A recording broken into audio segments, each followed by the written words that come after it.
Hola, bienvenido a mi tiempo, el tiempo conmigo. Hoy es domingo 19 de julio y estamos en el octavo mes en el que la iglesia, después de recordar y celebrar el bautismo del Espíritu Santo en los creyentes que estaban en Jerusalén, nosotros seguimos hoy reafirmando ese evento con la unción del Espíritu para seguir extendiendo la iglesia a la misma vez que se predica para conversión hasta que Cristo venga. Es un hermoso día de julio en el que la iglesia está llamada a reafirmar con su compromiso de predicar el Evangelio, no importa en qué circunstancia, no importa a quién, no importa el momento. Porque el apóstol Pablo invita a Timoteo, que era un pastor joven, a que él predicara la palabra a tiempo y fuera de tiempo. Y que no se avergonzara porque era joven. Imagínense si uno es mayor, mucho menos. Si uno es adolescente, menos. Y si uno es un niño o una niña, menos cuando es el ardor que Dios pone en el corazón para hablar de las maravillas del amor de Dios y de los propósitos que Él tiene para la vida de cada uno al volverse a Él en arrepentimiento para hacer nueva creación. Las lecturas bíblicas que tenemos hoy y las que yo extiendo bastante en mi reflexión de los viernes a través de mi página en Facebook, está la primera del Antiguo Testamento en el capítulo 28, en los versos del 10 al 19, pero yo les invito a que lo terminen en el verso 22, que es donde Dios se le aparece a Jacob en Betel, después de la travesura que él le hizo a su hermano de cambiarle la bendición de primer hijo por un plato de comida. ¿Lo recuerdan? Pues cuando Esaú se da cuenta que Jacob lo engañó, que por un plato de comida le quitó una bendición tan importante, a Jacob no le quedó más remedio que salir huyendo de casa. Pero en Betel Dios se le aparece a través de un sueño. Porque Dios habla de muchas maneras y una de ellas es a través de sueños. Que en el verso, después de la promesa que Dios le hace, cuando en el verso 16 dice, cuando Jacob despertó de su sueño, pensó, es verdad que el Señor estuvo en este lugar y yo no lo sabía. Y sigue en el 17, tuvo miedo y pensó, este lugar es muy sagrado. Aquí está la casa de Dios, que es puerta del cielo. Y fíjense que en la experiencia de Jacob, muchos dicen que por ser su nombre, como lo dice Esaú en un momento determinado, dice que su nombre Jacob significa tramposo. Dios estaba viendo el corazón de Jacob y lo tenía preservado para un propósito. Y ese encuentro que tuvo con él en Betel transforma la vida de Jacob. Y Jacob, en base a la promesa que Dios le da, en base a lo que él recibió de enseñanza de casa y de su abuelo Abraham, él hace de ese lugar un lugar de adoración. Entonces, siguiendo la línea de la lectura bíblica, el Salmo 139, que el leccionario cristiano invita a leer en los versos del 1 al 2 y 23 y 24, léalo entero del 1 al 24, que es donde habla de que no importa dónde uno vaya más alto o vaya más profundo o donde uno se puede esconder, nadie se escapa de Dios. ¿Por qué? Porque Dios todo lo sabe. Dios sabía todo lo que estaba haciendo Jacob con su hermano Esaú. Sin embargo, el Salmo de David, que lo escribe en un momento determinado de su vida, dice que Dios lo sabe todo y que no importa dónde uno se meta, Dios siempre está presente.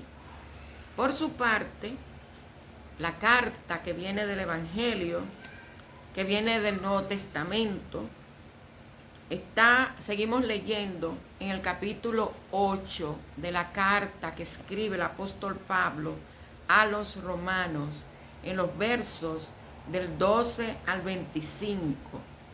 Y es interesante saber que ese capítulo 8 completo habla de cómo el Espíritu de Dios da vida, de cómo uno al recibir la vida en Dios, esa nos trae una esperanza de gloria, pero también cómo nos capacita para hablar de la obra salvadora de Dios. Y en los versos del 12 al 25 habla de que ya uno le pertenece a Dios y que uno debe dejar de lado las inclinaciones de la naturaleza débil, porque ya no es uno, es Dios quien reside a través del Espíritu Santo en nosotros y dirige nuestros pasos. Porque dice el apóstol en el verso 15, porque ustedes no han recibido un espíritu de esclavitud que los lleve otra vez a tener miedo, sino el espíritu que los hace hijos de Dios. Y por ese espíritu se dirigen a Dios diciendo, Abba, Padre. Y este mismo espíritu se une a nuestro espíritu para dar testimonio de que ya somos hijos de Dios. O sea, todo el mundo no puede decir eso. Porque una cosa en que en inglés diga, todos somos creación de Dios o children of God, pero no es que quiere decir que todos somos hijos de Dios, todos somos creación de Dios. Pero los hijos son aquellos que al recibir el llamado de volver a Él en arrepentimiento, por creer en Jesús, el Hijo de Dios, que se hizo como uno de nosotros, fue a la cruz a morir y que resucitó de entre los muertos, es el que nos capacita a nosotros para saber por el Espíritu que viene a morar en nosotros que somos hijos de Dios. Porque lo hemos recibido, como dice en el capítulo 1 de Juan, que Él vino a los suyos, primero Él vino al pueblo de Judá a predicarle y lo rechazaron. Sin embargo, hubo gente que lo recibió y creyó en Él. Y esos fueron hechos hijos de Dios. O sea que la misma palabra aclara que no todos somos hijos de Dios, aunque lo diga un sacerdote, aunque lo diga un pastor. No somos hijos de Dios todos. Y somos sí creación. Pero hijos son los que vuelven a Él en arrepentimiento y creen en el Señor Jesús. Y le confiesan de todo corazón. Y por su parte, el Evangelio nos trae la lección sobre la parábola de la mala hierba entre el trigo. Y la segunda parte, la explicación que da Jesús de quién es la hierba buena y quién es la mala hierba y qué hacer en ese sentido. Entonces yo voy a leer el Evangelio de hoy en la parte que toca en los versos del 24 al 30 y del 36 al 43. Y voy a leer de la versión popular, que es la primera traducción que hace la Sociedad Bíblica de las escrituras que vienen del hebreo, del griego y del arameo directamente al lenguaje popular, a un lenguaje sencillo que la gente lo pueda entender, pero sin perder la esencia de las escrituras. Te voy a leer de esa traducción que se llama La Biblia Dios habla hoy, en esa versión popular, que dice así: Jesús les contó esta otra parábola. Sucede con el reino de los cielos como un hombre que sembró una semilla en su campo. Pero cuando todos estaban durmiendo, llegó el enemigo, sembró mala hierba entre el trigo y se fue. Cuando el trigo creció y se formó la espiga, apareció también la mala hierba. Entonces los trabajadores fueron a decirle al dueño: Señor, si la semilla que sembró usted en el campo era buena, ¿de dónde ha salido la mala hierba? El dueño les dijo: algún enemigo ha hecho esto. Los trabajadores se preguntaron: ¿quiere usted que vayamos a arrancar la mala hierba? Pero él les dijo: no, porque al arrancar la mala hierba, pueden arrancar también el trigo. Lo mejor es dejarlos crecer juntos hasta la cosecha. Entonces mandaré a los que han de recogerla que recojan primero la mala hierba y la aten en manojos para quemarla, y que después guarden el trigo en mi granero. Continúo leyendo los versos 36 hasta terminar en el 43, donde Jesús explica la parábola de la mala hierba. Jesús despidió entonces a la gente y entró en la casa, donde sus discípulos se le acercaron y le pidieron que les explicara la parábola de la mala hierba en el campo. Jesús les respondió: el que siembra la buena semilla es el Hijo del Hombre, y el campo es el mundo. La buena semilla representa a los que son del reino, y la mala hierba representa a los que son del maligno. Y el enemigo que sembró la mala hierba es el diablo. La cosecha representa el fin del mundo, y los que recogen la cosecha son los ángeles.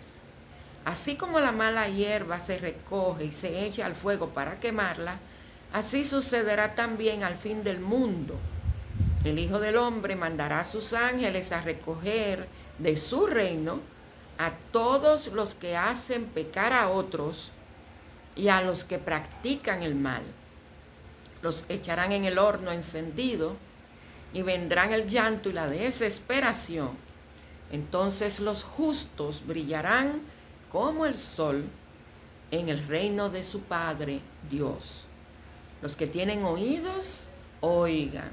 Fíjense qué interesante cómo Jesús habla de lo que es el campo con la siembra de la espiga de trigo, pero también cómo la mala hierba crece y cómo los trabajadores ofrecen quitar la mala hierba para que no estorbe el crecimiento del trigo. Pero ¿qué les dijo el dueño? No, déjenla crecer juntos, porque si tratan de quitar la mala hierba, pueden quitar también el trigo. Así que porque al arrancar, dice así, porque al arrancar la mala hierba, pueden arrancar también el trigo. Lo mejor es dejarlos crecer juntos hasta la cosecha. Entonces mandaré a los que han de recogerla que recojan primero la mala hierba y la aten en manojos para quemarla, y que después guarden el trigo en mi granero. Y es interesante cómo Jesús la explica. El que siembra la buena semilla es el Hijo del Hombre, es Jesús. El campo, el que sirve el terreno, es el mundo donde se predica la palabra de Dios. La buena semilla representa a la gente que pertenece al reino de Dios, a los que ya han nacido de nuevo. Pero la mala hierba son los que representan a los que son del maligno, o sea, son los que actúan mal en favor de lo mal hecho.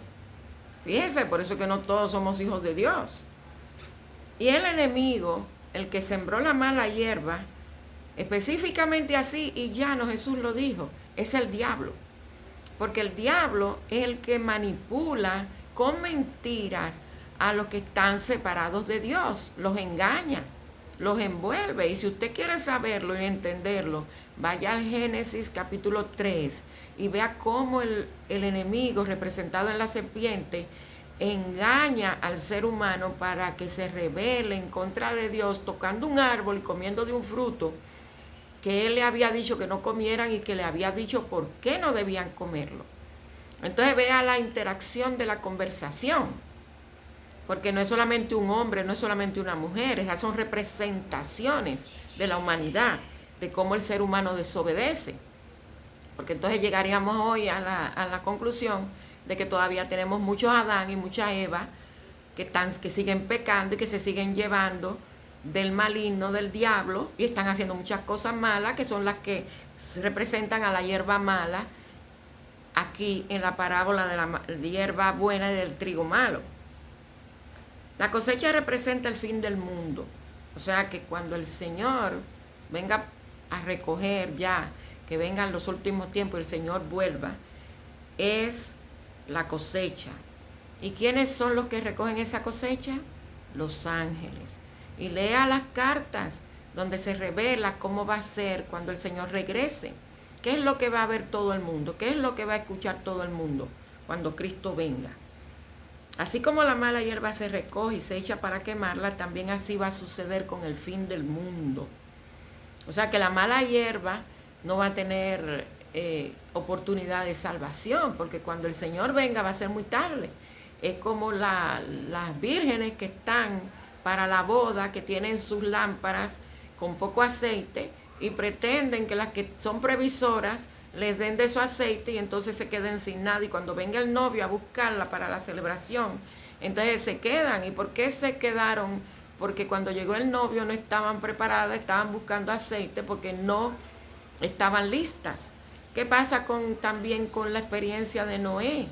Que cuando Noé estaba preparando el arca, a la gente se le decía, ¿por qué? Pero la gente no creía lo que se le predicaba. Y eso es lo mismo que pasa hoy. ¿Cuánta gente usted le dice que busque de Dios en este tiempo y que se arrepienta de sus pecados? Y ellos creen que están muy bien con Dios.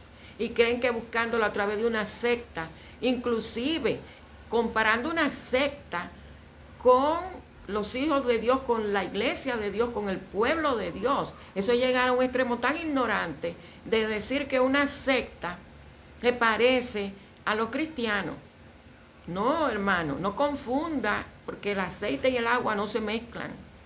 La luz no comulga con las tinieblas, y el hecho que usted vea a una persona aparentemente orando con una alfombra en el piso no quiere decir que son iguales que nosotros los cristianos, porque nosotros hablamos con Dios, con el único Dios verdadero. Ellos le hablan y creen que le están orando a Dios, pero es a través de la representación de un hombre que los creó a ellos, y por eso son un problema hoy, enemigos del pueblo de Israel, enemigos de todos los cristianos.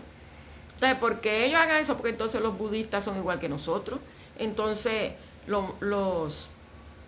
todas las sectas que hay son iguales que nosotros. ¿Por qué oran? No, porque la gente que es idólatra habla con un muñeco, habla con una pintura y le prende vela.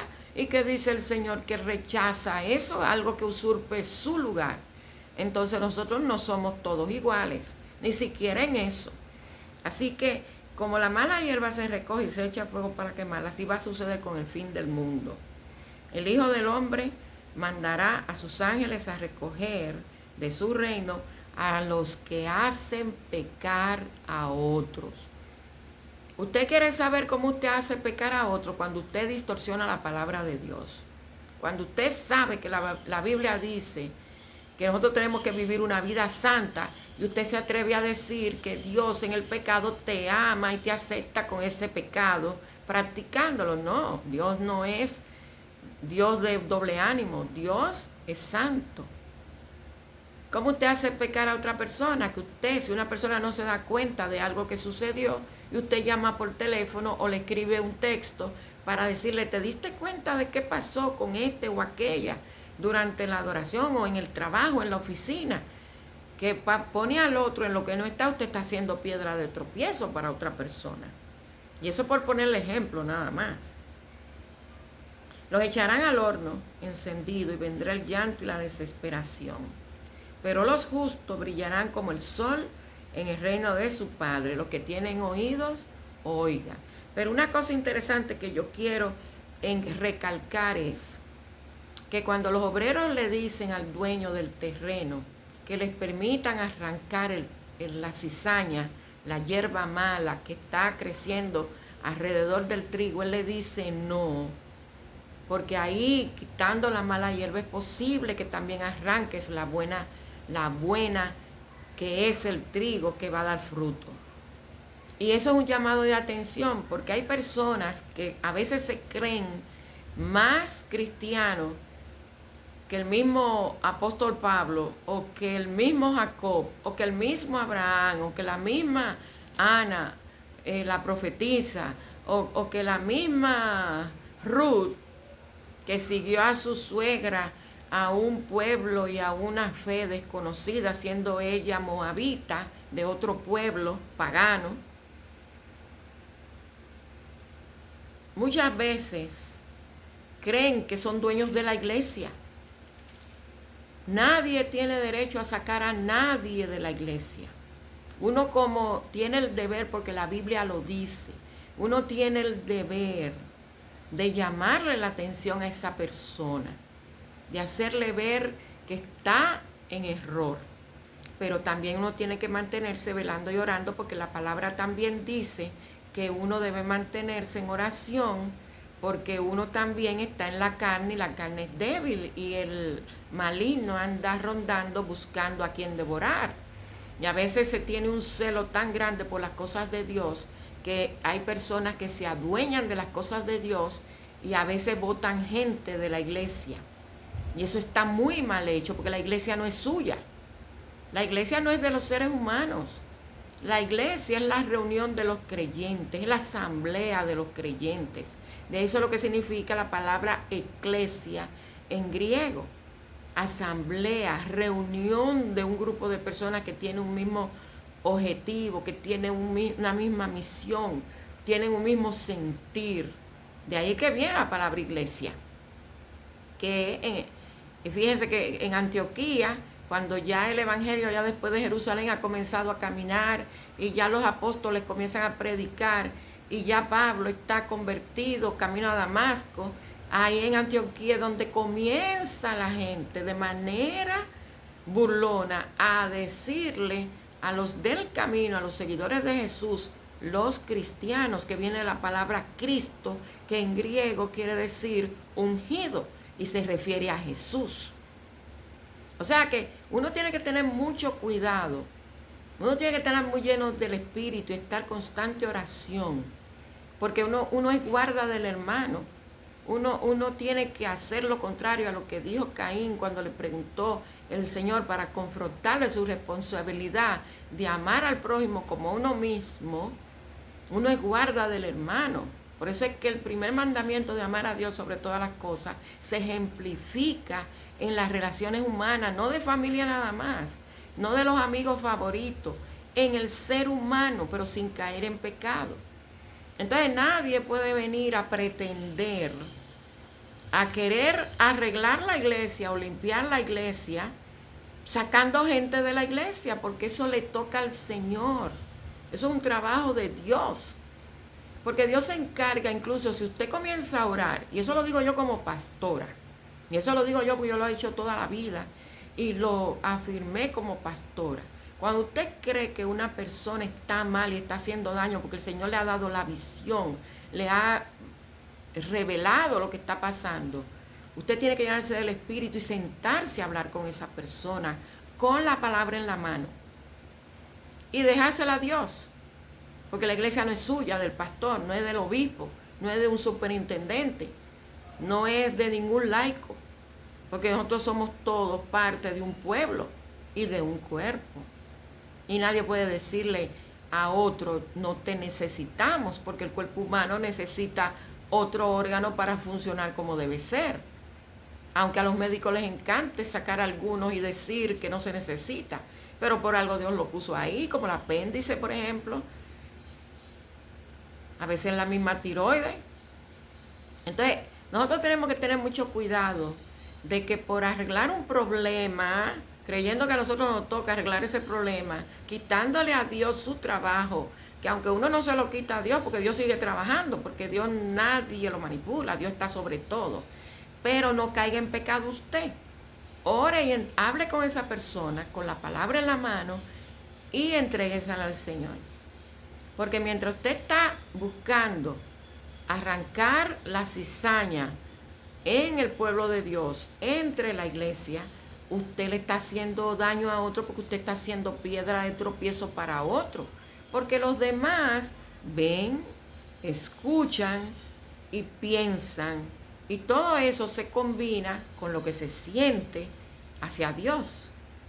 Así que cuando usted descubra, porque el Señor se lo revele, que hay una cizaña, una mala hierba en el campo, en la iglesia, en la casa, busque la dirección de Dios para hablar con esa persona y entréguesela a Dios después, que Dios se encarga. Yo he visto cómo el Señor ha limpiado su iglesia, cómo algunos un día dejan de venir. ¿A dónde se van?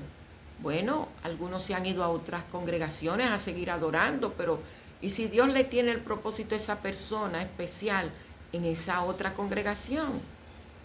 Pero no provocado por uno. Por eso es que uno no puede arrancar la cizaña. Uno tiene que dejarla que crezcan, porque el Señor es el que se encarga de limpiar su iglesia. Pero tenemos un deber de velar los unos con los otros en amor. Y seguir orando en lo personal para uno no caer y ser piedra de tropiezo para otro. Así que el Señor te ilumine en este día a que tú puedas entender cómo el Señor enseña en su mayoría de sus enseñanzas a través de parábolas, pero muchas se las explicaba a sus discípulos en la intimidad. Y nosotros tenemos el privilegio de tener la palabra de Dios para entender hoy cómo aplicarla. Porque la Biblia no solamente se puede tener aquí en la mente, no se puede leer solamente usted fuera de contexto menos. Usted tiene que abrazarla, usted tiene que hacer la palabra suya y pedirle a Dios la fortaleza del Espíritu para no caer en pecado ni ser piedra de tropiezo para otro.